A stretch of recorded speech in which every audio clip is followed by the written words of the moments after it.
and I'll now invite Michael to address us as the latest in our Heythrop Association talk. So thank you very much, Michael.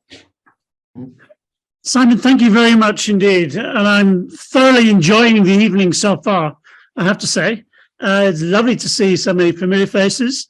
It's great to have such a turnout digitally, and that's very heartening. And I'm really, really pleased that there are still so many people interested in Heythrop and continuing the spirit of Heythrop's learned inquiry and so on. So it's really great. And I hope that what I will talk about tonight will be of interest, and I'll try and get through it so we can get to kind of discussion, because I'm hoping it will be accessible enough for us all to take part. And I just sent a message to Michael O'Sullivan. We were having supper just 10 minutes ago, as it happens. We're in the same community. And I'm just very pleased that Michael is here, because what I'll be doing partly is speaking from an Irish perspective, a little bit reflecting on my experience here over the last few years in terms of reflecting upon the state of the church in Irish society and so on. And it would be very good to have Michael as a corrective to anything that I say, which will be great.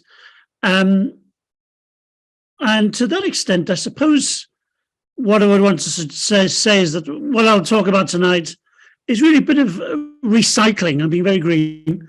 I wrote an article for Studies last year, which is an Irish journal of commentary on social and religious affairs and historical affairs. And I was asked to do something in the area, if you like, of political theology. And what I did was wrote a piece called Surviving the Secular, Faith, Grief, Parody. And what those three words might mean will become evident in the slideshow. But basically, this is a kind of highlights of what's in, not a very long article anyway, and I'm happy to make that article available should anybody want it. But it's a kind of reflection upon some of the issues around secularity, secularism, and the challenge that we face about being Christians in the contemporary world. And just as a note, one of the themes that the Studies edition was trying to get at was a commemoration of various anniversaries. Last year was the 100th anniversary of the foundation of the state of Ireland, and also it's an anniversary, I think 25 years, or no, 50 years of a constitutional change which altered the role of the church in Irish society. So it was looking back and commemorating certain key points in Irish history which are of interest and relevance to us in terms of how we think of faith's contribution to social well-being. So that was the context that gave rise to the article. And what I'd like to do now is maybe just move us into reflecting upon that a little bit. And let's see where we go. So we had a trial run of sharing screen. Simon, we might just try that again.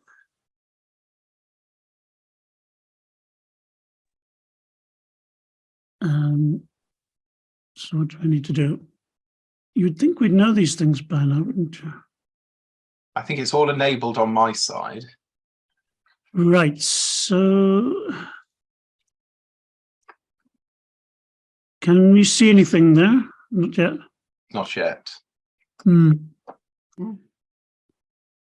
Oh, that's it. Yeah, that's worked. It's still a mystery to me how all this works, and we've been using it for 2, 4, 3 years or whatever.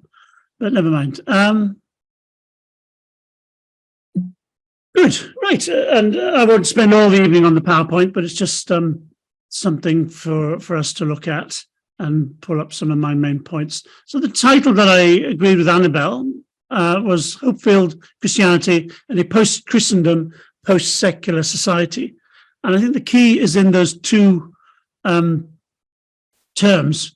We know that we're post-Christendom. We know that phase of Christianity shaping society has come to an end. But the idea that we're also a post-secular society is something that hasn't fallen into most people's awareness, certainly not in Ireland. And I think once you take that notion of that secularity or secularism has also exhausted itself, then the discussion looks a little bit different. And that's what I want to try and pull up, because that's where the hope comes from. Let's just try a little scripture meditation. Very briefly, this is one of my favorite paintings. It is the Wedding Feast at Cana by a painter called Edgar David. And next time you're in Paris, if you go to the Louvre, you will find it there. And I find it's an astonishing painting. It's the wedding feast, and it is the moment, the awful realization that the wine has run out. And you can see the empty wine jars there. You can see the sense of panic and confusion that's setting in. And the beautiful thing is you have about 13 or 14 different figures here, and they're all looking away from one another. There's no connection between the individuals in the painting. And you can see that Mary is about to speak to her son, and he's about to rescue the situation. But at this particular moment, it's a sense of panic when we realize that we have run out. And that sense that I think many Christians have now of running on empty, that we're a church that has kind of exhausted itself in so many ways. And there may be, for many of us, a sense of panic, confusion, disorientation as a result of that. And my point simply is to say that this is the moment before the intervention. And there's lots of other paintings of the wedding feast at Cana after the miracle is worked by Jesus, where everybody's looking at him. At the moment, nobody's looking at him. He's just another guest. He's about to rescue the situation, but we maybe find ourselves in that moment of lacking hope, lacking energy, perhaps, to put the situation right. So I'd just like to kind of propose that and maybe recognize ourselves in that as at that point of the kind of low point in many ways before the miracle takes place, before God's intervention. And we might pray for that intervention and ask God to kind of save the situation for us once again.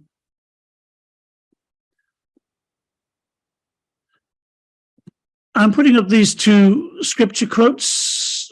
It just occurs to me, I find myself moving between them. And one of these days I'll sit down with the biblical commentary and see what the commentators say. But where do we stand on this? In Mark's gospel, we're told, whoever is not against us is for us. And in two of the other gospels, in Matthew and in Luke, we're told, whoever is not with me is against me, and he who does not gather with me scatters. And I don't even know what I want to do with those quotes except leave them up there, but to see that we can be pulled in one direction or another. And since it's the Lord that's speaking in each case, you could say that there's biblical warranty for either position. So in a sense, it's up to us. Do we take one position sometimes, and then other times we move towards the other? And I think what I want to try and do today is to begin to look at the implications of the Markan text.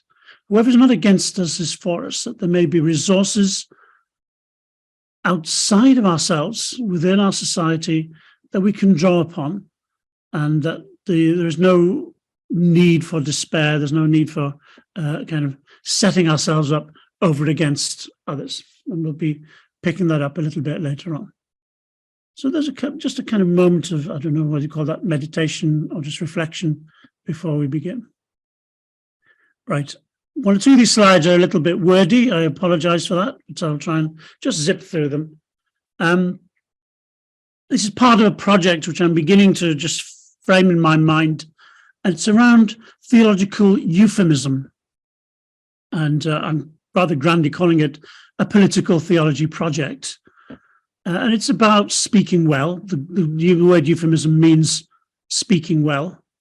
And how do we speak well at this particular time? And that's the task, or one possible task of the theologian, is to help the church to speak well, to find the right and appropriate words for what needs to be said. Now, that means speaking correctly about God. That's partly what theology is, but also find the right words to speak to our contemporary society. We don't always find those words.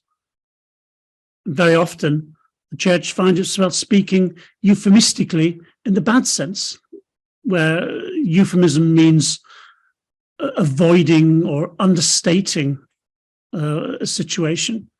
If you say something is euphemism, you're saying it's not really being a correct description of a state of affairs. And whenever the church uses archaic or spiritualized language, by evasions, by inauthentic apologies, and obviously you can see in the background here we've got the whole scandals scenario, by changing the subject, and even by inappropriate silence. Sometimes when the church doesn't speak out when it should, that is a form of euphemism. It's a form of euphemism in that bad sense. So the general idea is that only by attending to our own use and misuse of language can we offer a prophetic challenge to the mendacity of the post-truth political order. So that's the political theology aspect of this. We're in a world that has a crisis about truth-telling. And I don't even need to offer examples. Maybe some of you have been watching BBC today, or the kind of proceedings from Westminster, all about truth and who's telling the truth and so on. Now, we can't help the world towards resolving that crisis if we cannot be truthful ourselves, we cannot speak well ourselves. So that's in the background of what I'm trying to pin down by this notion of euphemism in a good sense, the speaking well. I think there are 5 aspects of this, and this is a kind of project I'd like to kind of work away at. Very simply, the theological challenge. Even trying to speak about God, you're going to get it wrong. You're going to do so inaccurately. And that's why the Jewish prohibition on naming and representing God is so important, because it indicates the difficulty of speaking well about God. God should not even be named in certain contexts. So there's already within theology a concern to do what one theologian described as theology is minding one's language in the presence of God. Minding one's language in the presence of God. We have a real crisis of language within the church because our traditional language is no longer effective or comprehensible for many people. And those clergy among us who've had to celebrate Eucharist in the last few years using very clunky prayers from the Missal, that's a very striking example of that, of how our language really isn't very serviceable in many ways. So the traditional language does not speak, and we have a crisis of communication there. There's the point that I mentioned, the wider context of all public language in this post-truth era, the era of alternative facts and so on, and fake news. The debasement and distortion of all public language is a concern for all of us, and that's the background against which we're trying to speak well. I think there's a special case to be investigated around the way in which the church has handled the various crises. Sexual abuse crisis has been a linguistic failure, an inability to speak well. Too often the church has been evasive. Questions of cover-up, spiritualizing, and silence are the different ways in which the church has not found the right words for addressing that. Even the ability to apologize is something that seems to be beyond us very often. I just mentioned martyrdom at the end there as I was doing another presentation for a group in Hong Kong, and I just quoted this as another example where genuine Christian witness will include the possibility of martyrdom, and the word martyr means witness, as a kind of theological eloquence. It's a form of theopolitical discourse which challenges a political system that is inadequate and unjust. So it may not be using words, but it is a form of eloquence. It is a form of euphemism. And just to have that in the background as the extreme example, if you like, of the church speaking well. So those are 5 possibilities. Within that, then I think I finally get around to talking what I wanted to talk about in this the studies article. And I think the points that are relevant here can be briefly stated. And this is my take on the way things are here in Ireland. And it'd be true to a greater or lesser extent in other parts of Europe, UK included. There's a very strongly sedimented narrative of secularization, that the era of the church's power and influence has come to an end, and many people will speak of Ireland as a secularized or secularizing society. And the implication is that religion is on the decline, religion is disappearing even, and it's not going to come back. It's going to be replaced by a much more kind of a-religious or non-religious worldview. This is the classic, what we call subtraction model of secularization, of something which was there and has now been taken away or has disappeared. References to decline, fall, disappearance, what is missing, all that kind of language that talks about something that has been taken away, that is now no longer there. And depending on your point of view, that's something to be lamented or regretted, or something to be celebrated. If you're not a religious person, then secularization is something to be celebrated. But that narrative has really taken a strong grip, I think, on many people in Ireland, and it's one that I think needs pushing back on a little bit, and I'll talk about that shortly. There are 2 books in the background of this, and the edition of studies that I'm referring to was in reaction to a book by a journalist called Derek Scally, and the book is called The Best Catholics in the World, and it's an ironic title. The Best Catholics in the World, the Irish, the Church, and the End of a Special Relationship.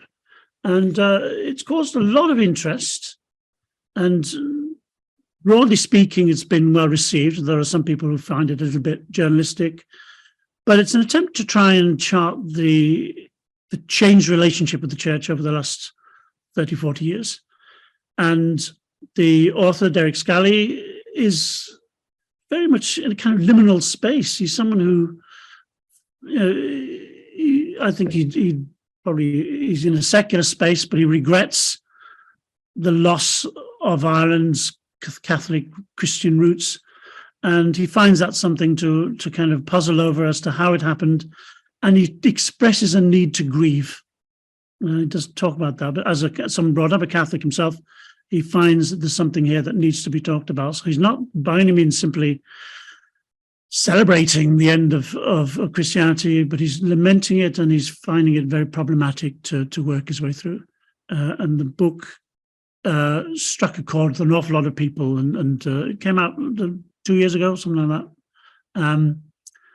Now, I refer to it in my article. I will refer to it a bit later on also. But I read it alongside another book called The Rise and Fall of Christian Ireland. It's by a historian called Crawford Gribben. And it's an interesting book to kind of pair with Scally's, because he's not come from a Catholic background, and his book is about Christianity in the whole of Ireland. So he looks at the north as well as the south. And he's got a kind of slightly more optimistic take, I think, than Derek Scally. And I suppose the point that I want to say is that to take those 2 books together, and I'll refer to them a little bit later on, invites a theological critique. So what does a theologian say when he or she reads these texts? and looks at the implicit theological presuppositions that are underlying them. And that's what I try and do in the article. But one of the things that comes out of a theological critique would be to challenge this accepted secularist narrative, what I refer to as the subtraction model, that something has disappeared, something has died, something is missing, the decline and fall, the rise and fall, all those kind of phrases suggest a particular story has taken place. And there are reasons for pushing back on that. There are reasons for saying, actually, the story isn't quite as simple as that. And that can be put in a nutshell by Jürgen Habermas, who's a very prominent social theorist and philosopher. And he is, if you like, the high priest of secularist thinking. I mean, he's been working for decades on trying to imagine what a secular society looks like. And I'm sorry that I got apologies from Tony Carroll, who's not here tonight. He's in process of moving to Spain, would you believe? But he said he's sorry not to be here tonight. That is a shame because he'd be the one to ask about Habermas. But Habermas, following a political commentator way back in the 60s called Buchförder, talks about us being in a post-secular society, a society that's post-secular as well as post-Christian. Now, what the point that Buchförder basically puts is, can a secular society deliver on its promises? So it promises social cohesion, it promises prosperity and so on. Does it have enough in the bank to actually make good those promises? Or does it have to appeal at some point to something like religion? And the general idea of the post-secular thesis is it does not have enough in the bank, that a purely secular society cannot, from its own resources, provide what is needed. And Habermas wants to take that seriously. And when Habermas had his conversation with Joseph Ratzinger, that was at the heart of the conversation, the idea that secular society cannot deliver the kind of society that it promises. And therefore, the question of secularization has to be revisited. What I call in the article, secularism, a second opinion. We're taking a second look at it. And in the light of that, some of the pressures that are experienced in Ireland can be resisted a little bit and pushed back. So that's where the hope comes from in the title of this essay, of this presentation. I mentioned very briefly, Augustinian and Benedictine options. It's actually Kirwan, this book of history that he's writing, but he suggests these seem to be the alternatives. We either choose the Augustinian route or a Benedictine route for the continued relevance of Christianity in Ireland. And I can talk about that perhaps a little bit later on. But those are two kind of options for us, one of which would very, very crudely invites a greater engagement with society than the other does. The two different stances there. But it's interesting that this historian should find himself appealing at the end of his book to these kind of theological options. Right, I hope that isn't too kind of heavy in terms of some of the theoretical background. But if we get into the theological response, what would be the theological response that we'd be looking for? I suggest three possible steps. And the first of these is, I think, really, really important, a renunciation of political and religious Manichaeism, or even Manichaeanism. And that is a resistance to any polarizing demonization of the other. And I've been very good tonight. I've hardly mentioned René Girard. Well, I haven't mentioned René Girard, except now. But this is a concept I think we see is on the go all the time in a particularly strident, polarizing political environment that we have at the moment, the othering of points of view. And the othering is always a demonization. We are the group that have the good on our side. It's that lot over there that are evil or deficient or depraved or whatever it is. And that is such a destructive mechanism, if you like, and because it's amplified by social media, and we all know the kind of things that are going on there. But it's interesting to identify it as a theological problem. I mean, Manichaeanism was the ancient philosophy, ancient religion that divided the cosmos into good and evil forces, equal and opposite. And we can see the theological elements of that, but you can also see the political and social versions of that, whether it's Republicans versus Democrats, whether it's secularists versus religious people, and so on and so on, that pulling into alternative camps. And we need to find ways of resisting that polarization and modeling what that resistance might look like. So that's one kind of, seems to me, an essential step. And just to kind of give a little Girardian twist on that, one of the phenomena that Girard picks up on is this, what he calls mimetic doubling, that in any conflict situation, the two parties actually become very similar to one another because they're so keen to identify the other as other that they use the same tactics to distance the other, and they become mirror images. So it has the opposite effect of what was intended. And you know this from any kind of conflict that you look at from the outside. You might say, what are these people fighting about? It just looks like Tweedledee and Tweedledum to me. And they're using the same tactics, they're using the same name calling, etc. They become mirror images. They become what Girard would call doubles. And you do get that.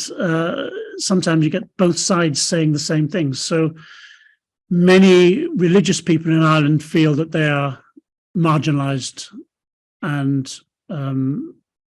misrepresented and despised and so on. And there may or may not be good reasons for that. But what's striking is you will also get secular people who say that they're marginalized and use exactly the same language, that same sense of being persecuted and so on. So there are moments where you actually see this kind of mirroring, this kind of doubling going on. Manichaeism, whether it's philosophical or theological Manichaeism, is a dead end. And we as Christians need somehow to stand back from that. Now, I think it's an interesting concept because who was the most famous Manichaean of them all was, of course, St. Augustine. He had to pass through this phase of seeing the world in black and white, good and evil. He had to join that particular group for a while before he pulls himself away from that. And eventually, when he writes The City of God, it's almost an anti-Manichaean position that he sets up. You know, we are in the world, we are citizens of the world, we need to, but we do not belong here. But we cannot cut ourselves off. We cannot simply declare the world to be evil. So the Augustinian step is recognizing that the church is part of the world, you know, not fully part of it. We are passing through, but we cannot turn our backs on the world. So it's interesting that Augustine models for us what it might be to move through the Manichaean temptation. And it's just interesting, as I say, that Prophet Gribben picks up on Augustine as one of the options for us. I am very taken with a thinker that was very fashionable, maybe is the word, back in the mid-90s when I was doing my studies at Heythrop for doctoral studies, a woman called Gillian Rose, who died, comparatively young, and that was in the mid-90s. And it's just interesting to see what she was talking about then and its repercussions or its relevance for where we are today. Gillian Rose basically was a secular Jewish thinker who became a Christian on her deathbed. She knew Rowan Williams, and I think Williams was influential in bringing her to Christianity. And one of the ideas that she puts across, and she's got no time for postmodernism, basically. And those of you who know what postmodernism is or might be can understand why there might be a resistance there. But she describes postmodernism as a condition of imperfect or attenuated mourning, In other words, we are in a culture that is grieving, and it's not grieving well. We know that a grieving process can be done well or it can be done badly, and it requires work. Now, she says that postmodernism is a kind of grieving for lost certainties. So there's a kind of nostalgia there for lost certainties, but these certainties were never certainties anyway. So that's why this process is not going well, that we're grieving for something that we shouldn't be grieving about, to put it bluntly. And I find that fascinating, because you look at our society and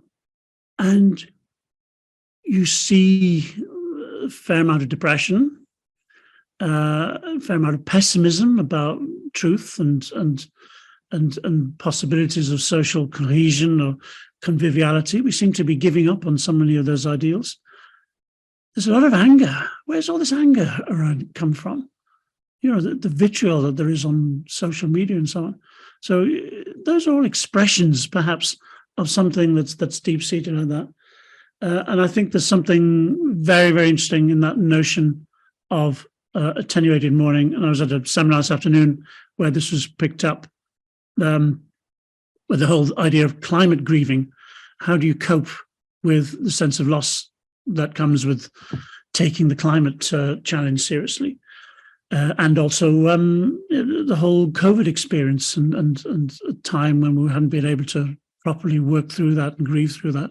So I think Gillian Rose is worth revisiting, and that would be another kind of, although she wasn't a theologian, I think there are real theological implications in that particular step that she's taking about this idea of grieving. And I'll say a little bit also about what I think is kind of a parodistic Christianity. And this is an attempt for Christianity to try and be creative in its responses, and to use the resources that are to hand that will enable us to kind of be sustained. And I'll come back to that as well. But those are kind of 3 steps that I'm setting up. A couple of quotes here.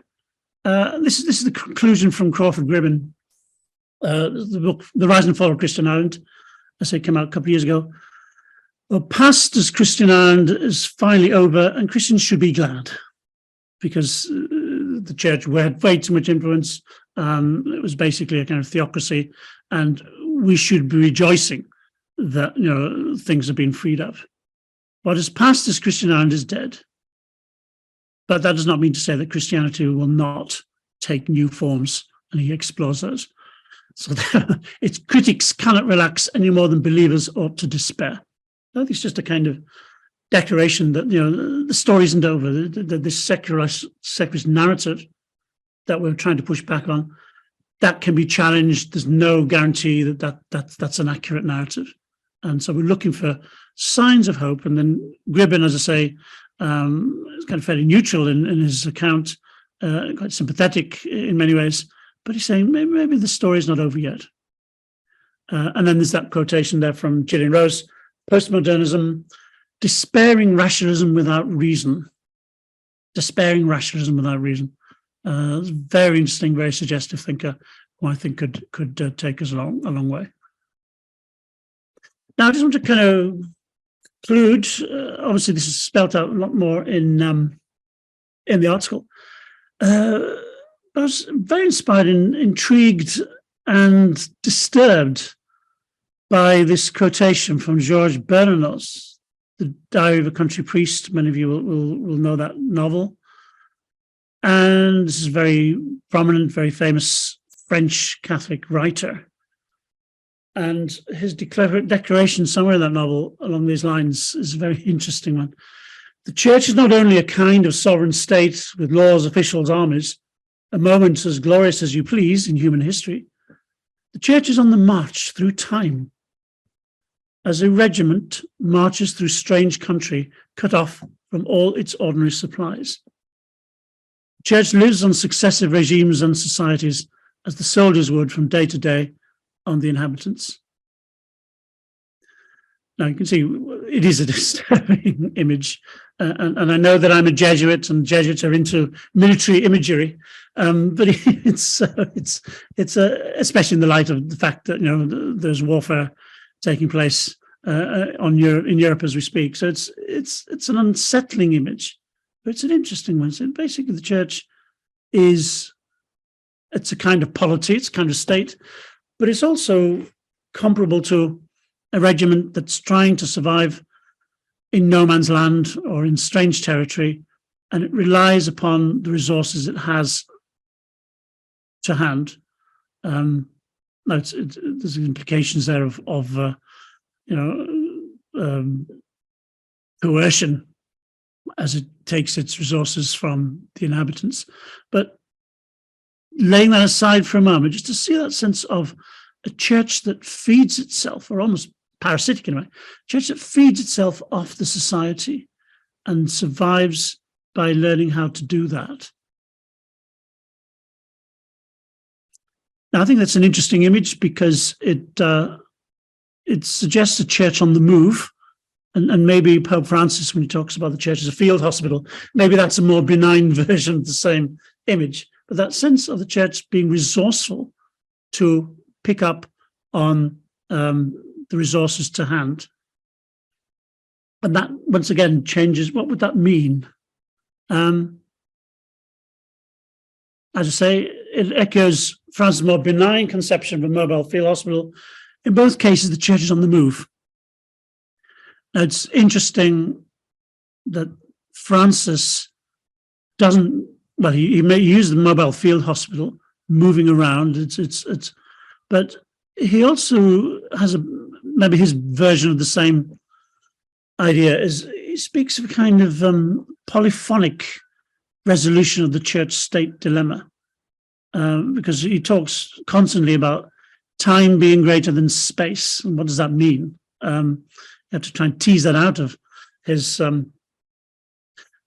writings. But broadly speaking, it was basically saying, once you think in spatial terms, you have the possibility or even probability of conflict. And the metaphor of the army is very much a territorial image. But when you are trying to think in spatial terms, you use language that has conflict within it. So you stand your ground, you stand your corner, you fight your corner, you take a stand. There's a kind of conflictual sense to that because we cannot occupy the same space. We can occupy the same time continuum, but you and I cannot stand in the same spot at the same time. And Francis prefers images to do with time, to do with process, rather than, staking our claim or making ground for ourselves. There was a very interesting example of that when Francis came to Ireland a few years ago in a speech, an exchange of speeches with the Prime Minister of the Taoiseach, Leo Varadkar. Varadkar said something along the lines of, the church must learn not to be at the center of things, and it needs to be recognizing that it will be a little bit more towards the periphery. It needs to kind of cede the center. And Francis's response wasn't anything to do about being the center or the margin. And he said that he hopes that the church would be one of the voices in the polyphony. A very different image altogether, and one that stresses the complementarity rather than the competitiveness. So it's very interesting, that very important political moment. Varadkar was using an image about space. Francis came back with an image about music, about time, so to speak. And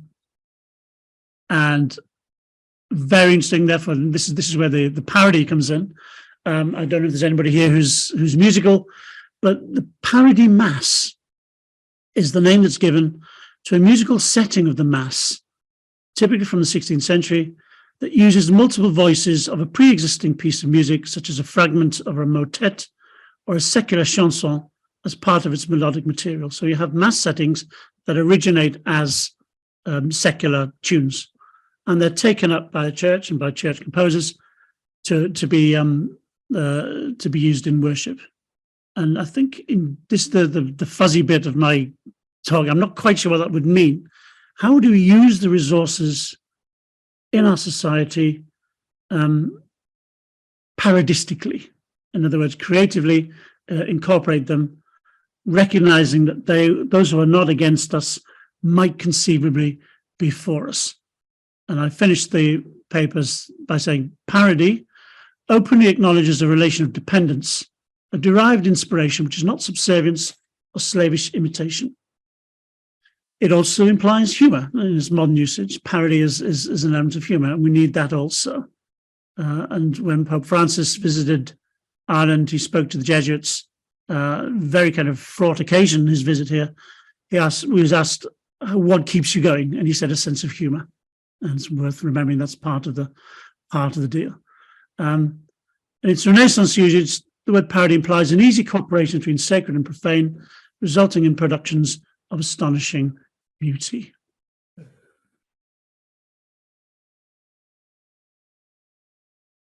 And I'm going to try and get out of this slide and show and get rid of that. I think that's worked, Michael. I think we can see you again now. Oh, poor you. Never mind. Those are just the two books that I mentioned. Obviously, you can only see them. That's Derek Scally's book, and that is Crawford Gribbin. And just interesting to see two texts trying to look at our situation and both inviting a kind of theological analysis. Right, shut up, Kirwan. Let's see what anyone makes of any of that. So I think Michael has offered now to field some questions. So thank you very much, first of all, Michael, for that tour de force of contemporary issues around Christianity, post-secularism. But are there any questions either? Before we do that, there's something in the chat from John Woodhouse, and thank you, John. Absolutely right. That's a stunning film, The Letter, which is based around the themes of Laudato Si. And we had a showing of that here in Trinity a few weeks ago. Well, it was the beginning of January. And a very good turnout of all ages. It was terrific. So if you've not come across that resource, do take a look at it. Thank you. Oh, hello, Gemma. There's a hand up there. I don't know whose hands went up first, but maybe Gemma and then Paul. I think you have a hand up after Paul Smith. Hello, Michael, and thank you. That was just cracking. It was okay. Such a breath of fresh air, really. I'm just reminded of a postcard I received very early on in the lockdown, which was of the globe wearing a COVID mask. Mm. And the logo read, "Don't let's try to go back to normal. Normal was the problem in the first place." And, for me, that rang powerfully true with regard to secular society, but also it rang powerfully true for the church, actually. Mm. And I am just back myself from Rome, where I was teaching a course on the theology of religious life to 45 budding formators, mostly from the global south. And what I was using was the synod document that was produced by the world's religious. And I was one of the 4 theologians who actually compiled that document from the mass of information we had from religious around the world. And there was a very, very powerful voice, particularly from the women, from the sisters of the global south, who many of whom have lived in societies or churches run rather like the church in Ireland, as it used to be, and are saying very firmly, enough already. This cannot go on. And actually, they weren't saying it in a despairing way. They were saying it in quite a an energized and energizing way.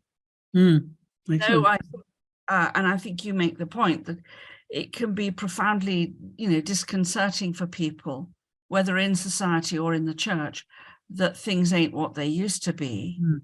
That's the good news, eh? Or at least potentially it is. And I think every generation will create its own idols and its own heresies and its own, fallacies. But at the very least, I think this truth-telling that you referred to, if we can learn the skill of doing that, offers us immense possibility, it seems to me. So I'm actually, on the one hand, I want to say that I would personally dance on the bonfire of the church and of society, in the hope that what we get is something better. But I actually look to the future with a certain degree of optimism, even though I find myself very alienated by society as it's currently constructed, and to a large extent find myself quite alienated from the church as it's currently constructed. Well, thank you for that, Gemma, and look forward to seeing you next week. Sure, yes, it'll be lovely. We'll be addressing these themes again. But no, I think just in place of what you're saying there is having a historical perspective on things does help, and that's one of the things that you've always brought. Looking, okay, things weren't always the way they are now, and they won't always be the same, and that gives you possibility that things could change. Yeah. Always means they might change for the worse, but yes, the light at the end of the tunnel might be that of an oncoming train. Indeed, yes. Some hands going up. Paul Smith, and then Sylvia, and then Robert Godsill. If we can take them in order. And I don't really want this to be a kind of question and answer, but I think just to kind of throw open a discussion at this point would be terrific. Yeah. Yes, thank you. I'm going to have to leave in a couple of minutes for another meeting, but just a couple of things to respond to references you made. You talked about Gillian Rose, and she's very slightly familiar to me because I've been a student of Michael Barnes, yes, for whom Gillian Rose was quite a resource as well. She talks about the broken middle. Yeah. And I think it's a plea for some honesty in the imperfection of our relationships with each other. And your version that you were suggesting that we stand against this othering between good and bad and Manichaeism. So I think, in our relationship with the church, between the world or between religions and philosophies, inhabiting the broken middle with humility is perhaps something that echoes the kind of pleas that you're expressing. Yes, I think that's good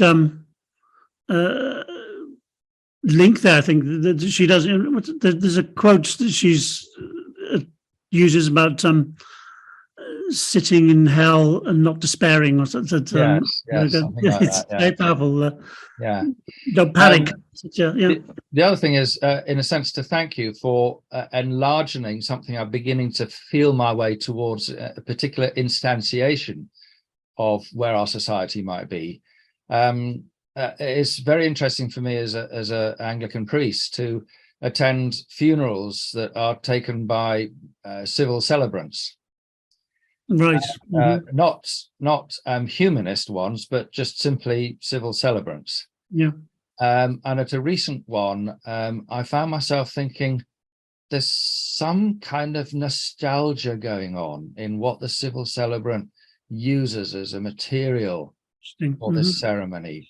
And I was trying to put my finger on it because they like to use things like the Lord's Prayer or the Psalm 23 as part of the material that's used in what's otherwise a very secular, non-religious ceremony.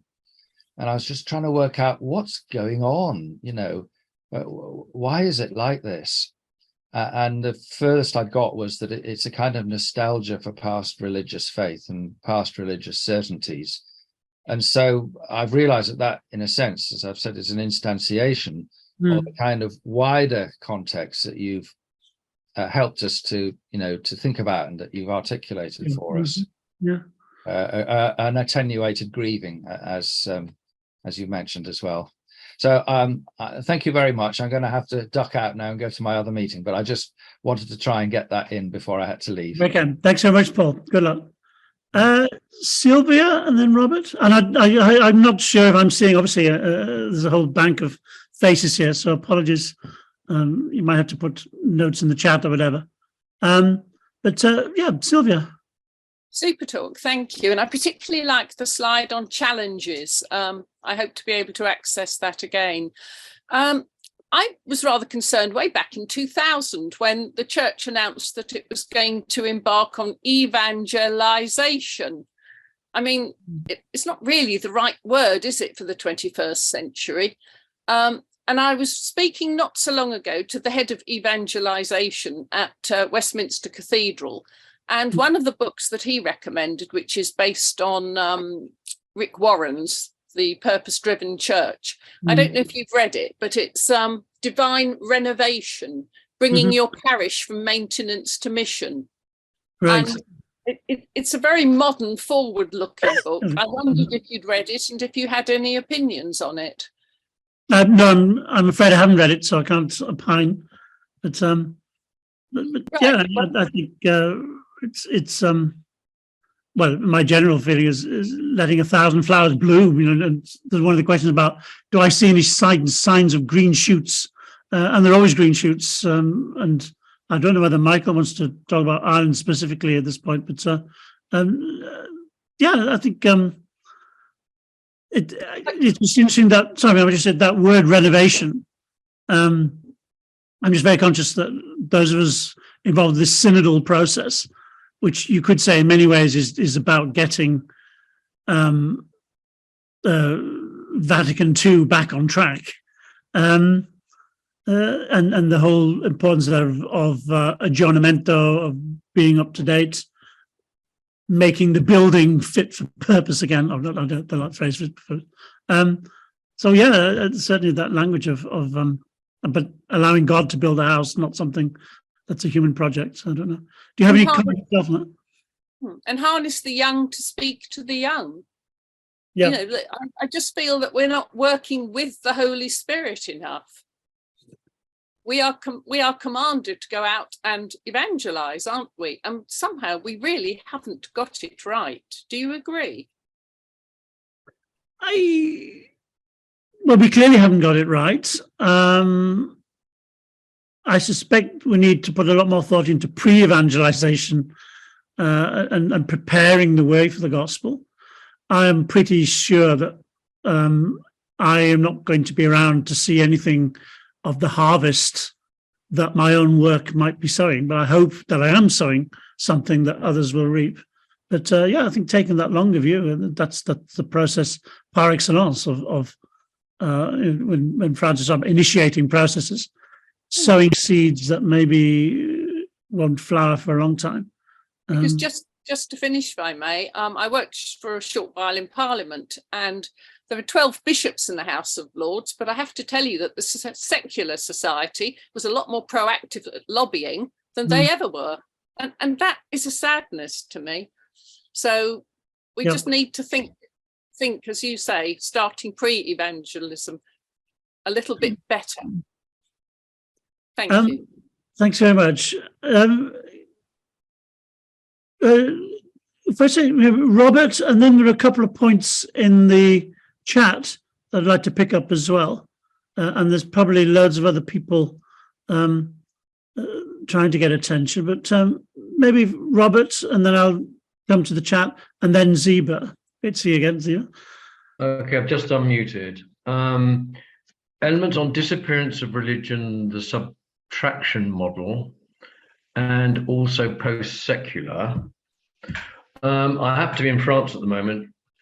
I've got a very good friend who was at the Bataclan, and Islam is not going away. it's not this post-secular Islam. That's the way they want it, right? And whenever she raises it, she's called a racist. She says, I'm not a racist. I don't care who comes to France. I don't mind if they're black, white. I don't care who they are. On the other hand, they don't blow people up at the Bataclan. They don't blow people up in Manchester arenas. And but the problem is that when we talk of religion, I think we're looking too much at Christianity. Religion's not going away at all. Never has done. And also, of course, the other subtraction model is that, of course, I remember people, my friends are all, most of them are atheists as well. Society much better without religion. Okay, so what we got instead? Political ideology. The 20th century is a history of death through political ideology. You can do away with religion, someone will make something else up. So what the dilemma I see is that religions per se is not the answer, neither is secularization. And the Anglican priest earlier, because I'm an Anglican, it's the people in the middle. But on the other hand, they're going to walk all over you. Both the secularists and the extreme religious, including, let's not talk about Northern Ireland, are going to walk all over you. As an Englishman who's part of the United Kingdom, I am very, very annoyed. A minority of Presbyterians is holding up the whole process of talking to Europe, holding up the whole process of democracy in Northern Ireland because they can. Religion hasn't gone away. You know it's not. You know that unionism is not just a political thing. You know where it comes from. Yeah, there's a huge range of themes there. I was very privileged in December to welcome one of my big heroes, somebody we love, William T. Kavanagh, theologian. Martin Stewart has started screen sharing. You've disappeared, Mark. What happened there? You're there. I am here, hopefully. Yeah, I can see on the side. Oh, there you go. There we go. Do you know what happened? William T. Kavanagh, theologian from the States, book of The Myth of Religious Violence, where he tries to look at the ways in which we talk about violence, if it's religiously inspired. And his latest work about re-enchantment is also pushing back on Charles Taylor a little bit. He's trying to kind of make that conversation a bit more complex. But he'd address a lot of the themes that you're talking about there. I mean, all of this. I mean, another friend of mine he's a good Catholic, and he's worried about these immigrants changing society. Well, I can tell you most of them are coming from Iran, from Syria, from Afghanistan, getting away from Islamicization. Don't worry about them. They're not the problem. Okay, but I would say there's a terminological problem there about what you decide is religion. And religion, as you say, has not gone away. The sacred has migrated. And for some people, it takes the form of secular nationalism. For other people, it takes the form of particular religious ideology or whatever. But it is a complex debate, complex discussion.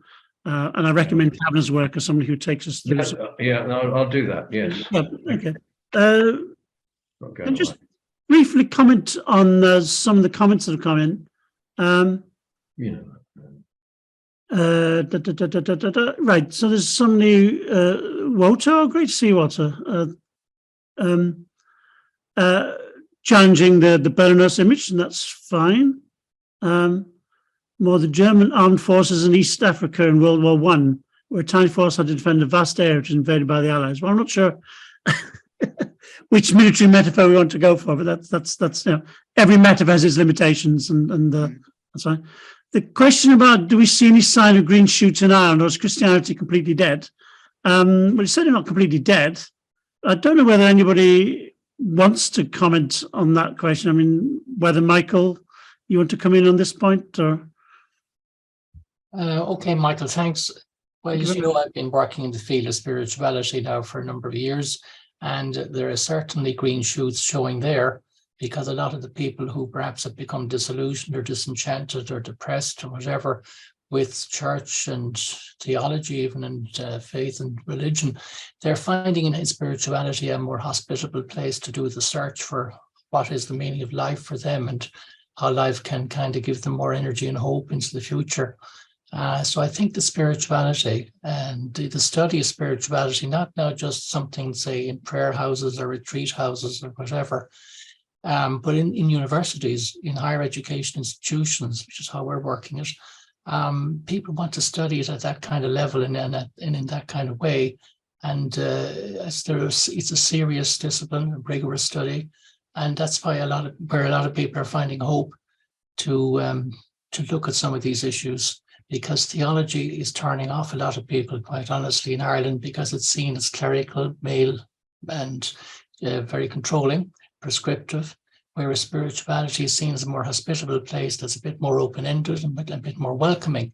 Now, you can have views about all this, but that's how people are actually speaking about it and experiencing it. So I'm working with people really in that sort of setting. And there's a lot of green shoots going on there because there's hope. You're talking about hope in your talk. People are finding a lot of hope, being able to find a space and similar-minded people to study and journey together in that way. Thanks, Mark. Yeah, it is certainly in many respects, Ireland is a kind of exceptional case to the kind of secularization that seems to be going on elsewhere in Europe. There's certainly a disconnect with the church in many ways, but there's also the stuff around seeking and looking for alternative religious spaces, and certainly the experience of God has to be at the root of whatever the future is. As Karl Rahner says, the Christians of the future will be mystics, or they won't exist. Can we, Ziba, and then maybe James, you could follow on straight away from Ziba, because rather than back and forth. So Ziba first. Hi, it was brilliant. Nice to see you again.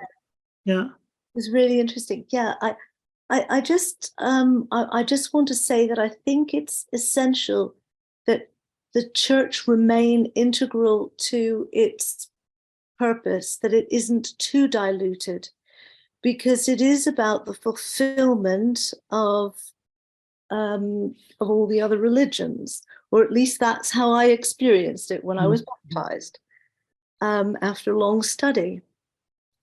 And I also think Christianity has the capacity to be the most humanizing of all the religions that I've looked at.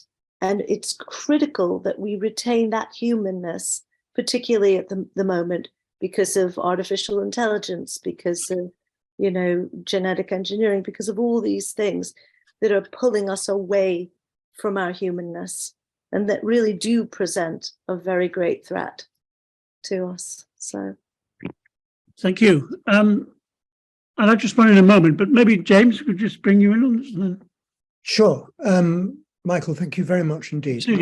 Food for thought. A couple of very minor points, forgive me. The first is the idea of parody, making use of materials outside the normal religious vocabulary. And I'm speaking here as a Reformed Christian, a Presbyterian even. And I just observed that we started doing that at the Reformation, which is a long time ago now. And I think we may have lost sight of it largely. And so some form of renewal is on the cards and called for. But it's interesting to look back on that previous phase, when I remember being taught that the forces of the Counter-Reformation said that Luther's hymns, based on the songs of the street and even the pub, had done more damage than anything else. So, friends, we can all do some new damage here if we want. So that's point one. And point two is related to the picture you showed us at the beginning, which I think was by David. Have I got that right? That's correct, yeah. Okay. I noticed that the color palette is very restricted, and it's all in reds and browns and dark colors, and the normal conventions, such as showing Mary in blue, are simply not observed. And Jesus isn't shown in a particularly bright set of clothing. No. And I wondered if there was significance of this in this, and if you knew what that significance was. No, I'm afraid that's arts history or arts appreciation, which would be beyond me. But it's an interesting observation, and maybe that's the colours that were available to the artist when he was painting. I don't know. There may be a mundane explanation for that. But thank you for the first point, certainly, and maybe tie that in. Might be the last point here. There's some other questions coming in, but I think we're running out of time. But that point about being too diluted, it reminded me, and just finish on an Augustinian note, and that is the danger, obviously, of the two cities model, that we can make ourselves too much at home in the world. And that's why the text of the incident that really gives background to Augustine is the exile in Babylon, where you have to make yourself to some extent at home in Babylon, but you must have the hope that you will be restored. And in his homily, I think, on the famous psalm, "By the rivers of Babylon," do they want me to sing it? No, good. But he stresses the word "by." Sit by the river, don't swim in it, don't jump into it, dip your feet in it maybe, but don't jump in the waters, don't be swept away by this foreign culture and so on. So he just makes a lot of that, being in a culture but not being swamped by it or not being drowned by it, which is an interesting idea. And I think that's maybe where we end up. I think there are not many better guides than Augustine to help us live with hope in a context that doesn't always yield its own hope. Some fantastic comments coming through, but I suspect we may be stretching people's patience, Simon. So I don't know. I think we are coming towards the bewitching hour. So thank you hugely, Michael, for all the input this evening. Thank you very much for a stimulating talk, for all of the responses that you've given. Thank you to everybody who's participated. I think we've got up to 83 participants. So it's been a great opportunity, I think, for former staff and students to come together to be able to meet each other a little bit in this virtual way.